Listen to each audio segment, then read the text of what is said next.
ಎಲ್ಲರಿಗೂ ಶರಣಾರ್ಥಿಗಳು.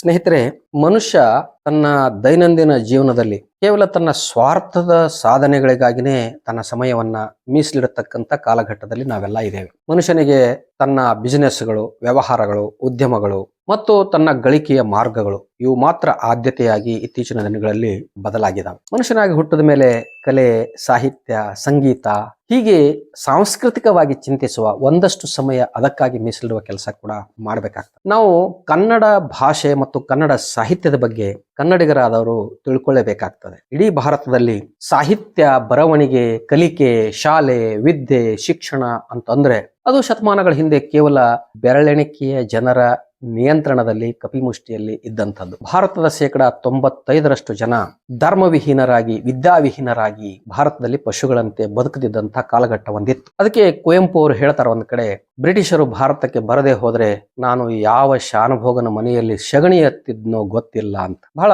ಪರಿಪೂರ್ಣವಾದ ಸತ್ಯದ ಮಾತದು.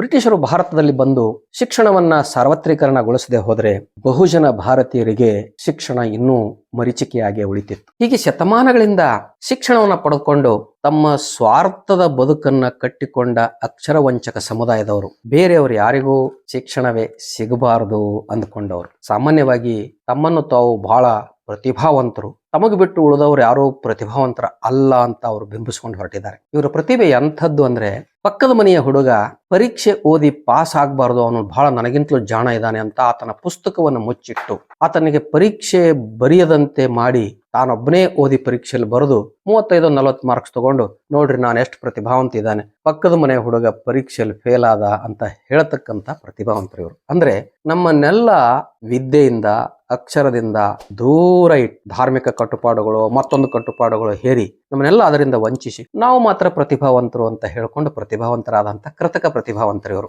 ಈ ಜನ ಕನ್ನಡ ಸಾಹಿತ್ಯಕ್ಕೆ ಸಂಬಂಧಪಟ್ಟ ಹಾಗೆ ಕನ್ನಡ ಭಾಷೆಗೆ 3000 ವರ್ಷಗಳ ಇತಿಹಾಸ ಇದೆ. ಕನ್ನಡದಲ್ಲಿ ವಿಪುಲವಾದ ಸಾಹಿತ್ಯ ರಚನೆಯಾಗಿದೆ. ಯಾರ್ಯಾರ ಕಾಂಟ್ರಿಬ್ಯೂಷನ್ ಎಷ್ಟು ಅನ್ನೋದ್ರ ಬಗ್ಗೆ ನಾವು ಸ್ವಲ್ಪ ಚಿಂತನೆಯನ್ನು ಮಾಡಬೇಕು. ಈ 3000 ವರ್ಷಗಳ ಇತಿಹಾಸವಿರತಕ್ಕಂಥ ಈ ಭಾಷೆ ಕನಿಷ್ಠ 2000 ವರ್ಷದಿಂದ ನಮಗೆ ಶಾಸನಗಳು ಸಿಗ್ತಾ ಹೋಗ್ತವೆ. ಕನ್ನಡ ಸಾಹಿತ್ಯವನ್ನ ಶಾಸನಗಳ ಸಾಹಿತ್ಯದ ಕಾಲಘಟ್ಟವಾಗಿ, ಪ್ರಾಚೀನ ಸಾಹಿತ್ಯದ ಕಾಲಘಟ್ಟವಾಗಿ, ಹಳಗನ್ನಡ, ನಡುಗನ್ನಡ, ಮಧ್ಯ ಕನ್ನಡ, ಹೊಸಗನ್ನಡ ಹೀಗೆ ನಾವು ಅದನ್ನು ವಿಭಜಿಸ್ತಾ ಹೋಗ್ತೇವೆ.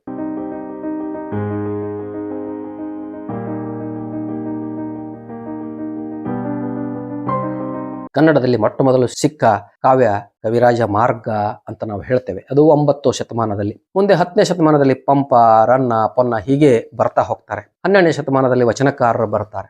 ಎಲ್ಲವನ್ನು ನಾವು ಅವಲೋಕಿಸಿ ನೋಡಿದಾಗ ಸನಾತನಿಗಳು 1500 ವರ್ಷಗಳಿಂದ ಕನ್ನಡ ಸಾಹಿತ್ಯವನ್ನ ಯಾಕೆ ರಚನೆ ಮಾಡಲಿಲ್ಲ? ಅವರಲ್ಲಿ ಪ್ರತಿಭೆ ಇತ್ತೋ ಇಲ್ವೋ? ಯಾಕೆ ಅವರು ಕನ್ನಡ ಸಾಹಿತ್ಯವನ್ನ ಸನಾತನಿಗಳು ರಚನೆ ಮಾಡಲಿಲ್ಲ ಅನ್ನೋ ಪ್ರಶ್ನೆ ಯಾರೋ ಒಬ್ಬ ಸಹೃದಯ ಸ್ನೇಹಿತರು ತಮ್ಮ ಫೇಸ್ಬುಕ್ ಅಲ್ಲಿ ಬರೆದಿದ್ರು. ಅದನ್ನು ನಾನು ಆಧಾರವಾಗಿ ಇಟ್ಟುಕೊಂಡು ಇಲ್ಲಿ ಹೇಳ್ತೇನೆ. ಇಲ್ಲಿ ನಾವು ಸಾಹಿತ್ಯದಲ್ಲಿ ನಾವೇ ಮೇಲೆ, ಏಕೀಕರಣದಲ್ಲೂ ನಾವೇ, ಸ್ವತಂತ್ರ ಹೋರಾಟದಲ್ಲೂ ನಾವೇ ಅಂತ ಬಿಂಬಿಸ್ಕೊಂಡು ಹೊರಡ್ತಾರೆ. ಯಾವ ಕ್ಷೇತ್ರದಲ್ಲಿ ಇವರು ಯಾವ ಕೆಲಸವನ್ನು ಮಾಡಿರೋದಿಲ್ಲೋ ಆ ಎಲ್ಲಾ ಕ್ಷೇತ್ರಗಳ ಏಕಸ್ವಾಮ್ಯತೆಯನ್ನು ಇವರೇ ಪಡ್ಕೊಂಡಿದ್ದಾರೆ. ಏಕೀಕರಣಕ್ಕೆ ಹೋರಾಟದವರಲ್ಲಿ ಬಹುಮುಖ್ಯವಾಗಿ ಎಲ್ಲರನ್ನ ಪಕ್ಕಕ್ಕಿಟ್ಟು ಕೆಲವರ ಹೆಸರುಗಳು ಮಾತ್ರ ಅವರು ಬರ್ಕೊಳ್ತಾರೆ. ಸ್ವಾತಂತ್ರ್ಯ ಹೋರಾಟದಲ್ಲಿ ಯಾವ ಕಾಂಟ್ರಿಬ್ಯೂಷನ್ ಅನ್ನು ಮಾಡದೆ ನಾವೇ ದೇಶಭಕ್ತರು ಅಂತ ಹೇಳ್ಕೊಂಡು ಹೋಗ್ತಾರೆ. ಸೊ ಈ 1500 ವರ್ಷಗಳ ಈ ಅವಧಿಯಲ್ಲಿ ನೂರಾರು ಅಗ್ರಹಾರಗಳು, ದೇವಸ್ಥಾನಗಳು, ಗ್ರಾಮಗಳನ್ನ ಉಂಬಳಿ ಪಡೆದವರು ಇವರೆಲ್ಲ.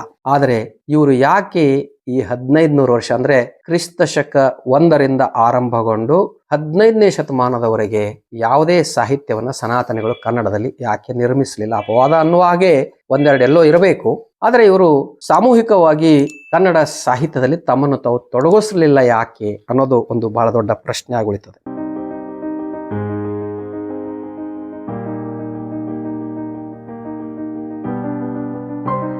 ಇಲ್ಲಿ ಕುಮಾರವ್ಯಾಸ 15ನೇ ಶತಮಾನಕ್ಕೆ ಬಂದ ಮೇಲೆ ಕುಮಾರವ್ಯಾಸನ ಭಾರತವೇ ನಮಗೆ ಸನಾತನಿಗಳು ಬರೆದ ಮೊದಲ ಸಾಹಿತ್ಯದ ಪರಿಚಯ ಆಗ್ತದೆ. ಜೈನರಾದಂಥ ಪಂಪ, ರನ್ನ, ಪೊನ್ನರು ಮಹಾಕಾವ್ಯಗಳನ್ನ ಬರೆದ್ರು. ಈ ತಳಮೂಲ ವರ್ಗದಿಂದ, ಕೃಷಿ ಕಾಯಕ ವರ್ಗದಿಂದ ಬಂದಂಥ ಅನೇಕ ಜನ ವಚನಕಾರರು ಕನ್ನಡ ಭಾಷೆಯನ್ನು ಕಲಿತು ವಚನಗಳ ಬರೆದು ಈ ಭಾಷೆಯನ್ನ ಶ್ರೀಮಂತಗೊಳಿಸಿದ್ರು. ಇಡೀ ಕನ್ನಡ ಸಾಹಿತ್ಯದ ಯುಗವನ್ನ ನಾವು 3 ಯುಗಗಳಲ್ಲಿ ಗುರುತಿಸ್ತೇವೆ. ಒಂದು ಜೈನ ಯುಗ, ಕನ್ನಡ ಸಾಹಿತ್ಯದಲ್ಲಿ ಜೈನ ವಾಂಗ್ಮಯ ಅಂತ ನಾವು ಇದನ್ನ ಕರಿತೇವೆ. ಆನಂತರ ಬಂದಂಥದ್ದು ಲಿಂಗಾಯತರ ಯುಗ, ಅಂದ್ರೆ ವಚನ ಸಾಹಿತ್ಯ ಮತ್ತು ಆನಂತರದ ಕಾಲಘಟ್ಟ. ಆಮೇಲೆ ಬಂದಂಥದ್ದು ವೈದಿಕ ಸಾಹಿತ್ಯದ ಯುಗ. ಹೀಗೆ ಇಡೀ ಕನ್ನಡ ಸಾಹಿತ್ಯದ ಯುಗಗಳನ್ನು 3 ಭಾಗದಲ್ಲಿ ನಾವು ನಮ್ಮ ಕನ್ವಿನೆಂಟ್ಗಾಗಿ ವಿಭಾಗಿಸ್ತೇವೆ. ಸಾಹಿತ್ಯದಲ್ಲಿ ವೈದಿಕ ಯುಗ ಕುಮಾರವ್ಯಾಸನಿಂದ ಆರಂಭ ಆಯಿತು ಅಂದ್ರೂ ಕೂಡ ಅಪವಾದ ಎನ್ನುವಂತೆ ಹರಿಹರ ಮತ್ತು ರಾಘವಾಂಕ ಸ್ವಲ್ಪ ಮೊದಲು ಆ ಯುಗವನ್ನು ಆರಂಭಿಸಿರಬೇಕು. ಆನಂತರ ಕುಮಾರ ವಾಲ್ಮೀಕಿ, ತಿಮ್ಮಣ್ಣ ಕವಿ, ಚಾಟು ವಿಠಲನಾಥ, ಲಕ್ಷ್ಮೀಶ, ಗೋಪಕವಿ, ಜಗನ್ನಾಥ ದಾಸ ಇತರರೆಲ್ಲ 15ನೇ ಶತಮಾನದ ನಂತರ ಬರ್ತಾ ಹೋಗ್ತಾರೆ. ಆದರೆ ಕ್ರಿಸ್ತ ಪೂರ್ವ 5ನೇ ಶತಮಾನದಕ್ಕೆ ಮುಂಚಿತವಾಗಿಯೇ ಇಲ್ಲಿ ಕರ್ನಾಟಕಕ್ಕೆ ಬಂದು ನೆಲೆಸದಂಥ ಈ ಸನಾತನಿಗಳು ಯಜ್ಞ ಯಾಗಗಳನ್ನು ಮಾಡಿದ್ರು.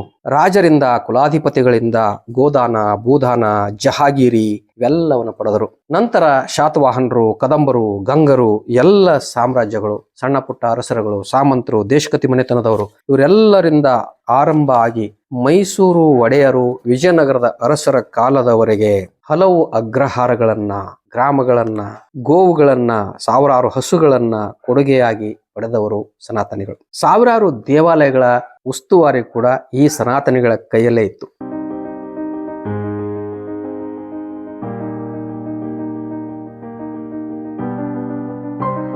ಇದರ ಜೊತೆಗೆ ನೃತ್ಯ, ಹಾಡು, ಸಂಗೀತ ಎಲ್ಲ ಸಾಂಸ್ಕೃತಿಕ ನಾಯಕತ್ವವು ಕೂಡ ಸನಾತನಿಗಳ ಕೈಯಲ್ಲೇ ಇತ್ತು, ಅವರ ನಿಯಂತ್ರಣದಲ್ಲೇ ಇತ್ತು. ಹೀಗಿದ್ರೂ ಅವರು ನಡುವಿನ 1500 ವರ್ಷಗಳು, ಜಗನ್ನಾಥ ವಿಜಯದ ಆನಂತರ ಮತ್ತೆ 300 ವರ್ಷಗಳು ಕುಮಾರವ್ಯಾಸನ ಕರ್ನಾಟಕ ಭಾರತದ ತನಕ ಯಾಕೆ ಕನ್ನಡದಲ್ಲಿ ಸಾಹಿತ್ಯವನ್ನ ರಚನೆ ಮಾಡಲಿಲ್ಲ? ಬಹಳ ದೊಡ್ಡ ಪ್ರಶ್ನೆ ಇದು. ಹೋಗ್ಲಿ, ಈ 1500ರಿಂದ 2000 ವರ್ಷಗಳ ಅವಧಿಯಲ್ಲಿ ಅವರು ಏನು ಮಾಡ್ತಿದ್ರು? ಆನಂತರ ಏಕ್ದಮ್ ಒಮ್ಮೆ ಸಮರೋಪಾದಿಯಾಗಿ ಕನ್ನಡ ಸಾಹಿತ್ಯವನ್ನು ರಚನೆ ಮಾಡೋದಕ್ಕೆ ಯಾಕೆ ಶುರು ಮಾಡಿದ್ರು?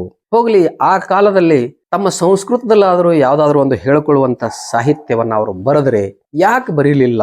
ಈ ಎಲ್ಲ ಪ್ರಶ್ನೆಗಳಿಗೆ ಕಾಲವೇ ಉತ್ತರ ಕೊಡಬೇಕಾಗ್ತದೆ. ಆದರೆ ಒಂದು ಮಾತನ್ನ ನಾವು ಜ್ಞಾಪಕದಲ್ಲಿ ಇಟ್ಕೋಬೇಕು. ಕನ್ನಡ ಭಾಷೆಗೆ ಅತ್ಯಂತ ಹೆಚ್ಚು ಜ್ಞಾನಪೀಠ ಪ್ರಶಸ್ತಿಗಳು ಸಿಕ್ಕಿದಾವೆ. ಅದರಲ್ಲಿ 80% ಸನಾತನಿಗಳೇ ಜ್ಞಾನಪೀಠ ಪ್ರಶಸ್ತಿಯನ್ನು ತೆಗೆದುಕೊಂಡು ಕನ್ನಡ ಸಾಹಿತ್ಯ ಅಂದ್ರೆ ಸನಾತನಿಗಳಂದ್ರೆ ಕನ್ನಡ ಸಾಹಿತ್ಯ ಅಂತ ಬಿಂಬಿಸೋಕೆ ಹೊರಟಿದ್ದಾರೆ. ಮೊಟ್ಟ ಮೊದಲು ಕುವೆಂಪು ಅವರಿಗೆ ಜ್ಞಾನಪೀಠ ಸಿಕ್ಕಾಗ ಇವರೆಲ್ಲರೂ ಅವರನ್ನ ಕುಹಕ ಆಡಿದ್ದು, ಅತೃಪ್ತಿ ಹೊರಹಾಕಿದ್ದು, ಕಂಗಾಲಾಗಿದ್ದು ನಾವು ನೋಡಿದ್ದೇವೆ. ಇಂಥ ಭಾರಿ ನಿಸರ್ಗದತ್ತ ಪ್ರತಿಭಾವಂತರೆಂದು ತಮ್ಮನ್ನು ತಾವು ಕರೆದುಕೊಳ್ಳುವರು ಯಾಕೆ ಕನ್ನಡದಲ್ಲಿ 1500 ವರ್ಷಗಳಿಗೆ ಯಾವ ಸಾಹಿತ್ಯವನ್ನು ಇವರು ನಿರ್ಮಿಸಲಿಲ್ಲ?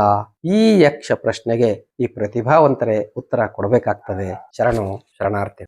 ಸತ್ಯವನ್ನು ಪ್ರತಿಪಾದಿಸುವ, ಜನರನ್ನು ಜಾಗೃತಿಗೊಳಿಸುವ ನನ್ನ ವಿಡಿಯೋಗಳನ್ನು ತಪ್ಪದೆ ಎಲ್ಲರೂ ನೋಡುತ್ತೀರಿ. ನೋಡಿದಾದ ಮೇಲೆ ಈ ವಿಡಿಯೋಗಳನ್ನು ನೀವಷ್ಟೇ ನೋಡಿ ಮರೆತು ಬಿಡದೆ ನಿಮ್ಮ ಸಮೀಪದ ಬಂಧುಗಳಿಗೂ ಸ್ನೇಹಿತರುಗಳಿಗೂ ಹಂಚಿಕೊಳ್ಳುವುದನ್ನು ಮರೆಯದೆ ನನ್ನ ಈ ಚಾನಲ್ನಲ್ಲಿ ಬರತಕ್ಕಂಥ ಜಾಯಿನ್ ಆಪ್ಷನನ್ನು ನಿಮ್ಮದಾಗಿಸಿಕೊಳ್ಳಿ. ಈ ಚಾನಲ್ಗೆ ಸದಸ್ಯರಾಗುವ ಮೂಲಕ ಚಾನಲನ್ನು ಬಲಪಡಿಸುವ ಕಾರ್ಯ ನೀವು ಮಾಡ್ತಾ ಹೋದರೆ ನಾನು ಕೂಡ ಅನೇಕ ನಿಗೂಢವಾಗಿ ಮರೆಯಾದ ವಿಷಯಗಳು ತಮ್ಮೆದುರುಗಡೆ ಇಡ್ತಾ ಹೋಗ್ತೇನೆ. ಎಲ್ಲರಿಗೂ ಶರಣ.